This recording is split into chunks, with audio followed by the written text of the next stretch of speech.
शुक्लाम्बरधरं विष्णुं शशिवर्णं चतुर्भुजं प्रसन्नवदनं ध्यायेत् सर्वविघ्नोपशान्तये।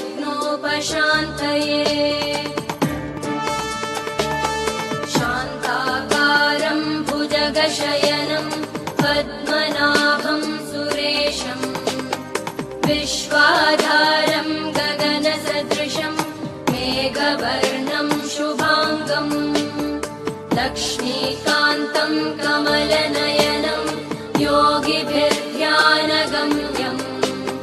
वन्दे विष्णुं भवभयहरं सर्वलोकैकनाथम्। शुक्लाम्बरधरं विष्णुं शशिवर्णं चतुर्भुजं प्रसन्नवदनं ध्यायेत् सर्वविघ्नोपशान्तये।